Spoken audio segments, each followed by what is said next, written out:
السلام علیکم ورحمۃ اللہ وبرکاتہ۔ دیکھیے بیت اللہ کو قریب سے،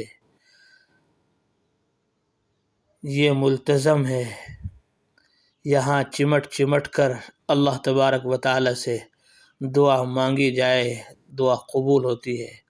آپ صلی اللہ علیہ وسلم، صحابہ بیت اللہ کی اس دیوار سے چمٹ کر لگ کر دعائیں مانگا کرتے تھے، سینہ چہرہ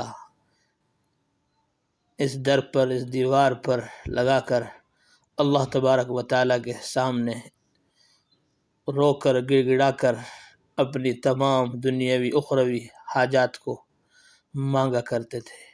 اللہ تعالی ہم سب کو کعبہ مشرفہ کی بار بار زیارت نصیب فرمائے، ہر سال ہم کو حج کرنے کی، عمرہ کرنے کی توفیق عطا فرمائے۔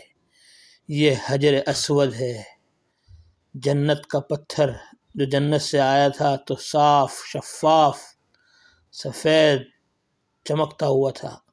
ابن آدم کے گناہوں نے اس سفید پتھر کو کالا کر دیا، آج اس کو حجر اسود کہا جاتا ہے۔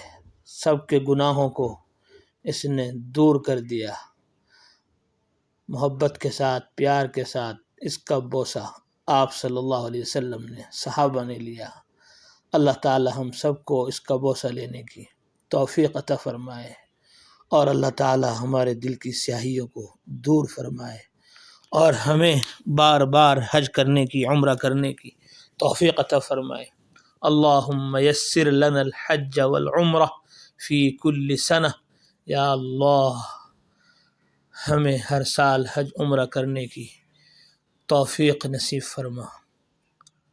عظیم منظر بیت اللہ کا، کعبہ مشرفہ کا، اللہ تبارک و تعالی اس کی کرامت شرافت میں خوب اضافہ فرمائے، اور ہم سب کے لیے وہاں کی حاضری نصیب فرمائے۔ کیسے مبارک عظیم لوگ ہیں جو بیت اللہ کی، کعبے کی خدمت میں لگے ہوئے ہیں۔ اللہ تبارک و تعالی بہت قبول فرمائے ان کی خدمتوں کو، کوششوں کو، کاوشوں کو۔ عظیم منظر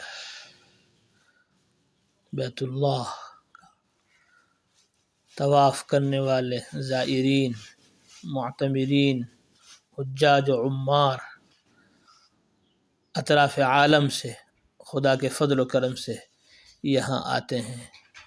اللہ تبارک و تعالی ہم سب کو یہاں کی حاضری نصیب فرمائے۔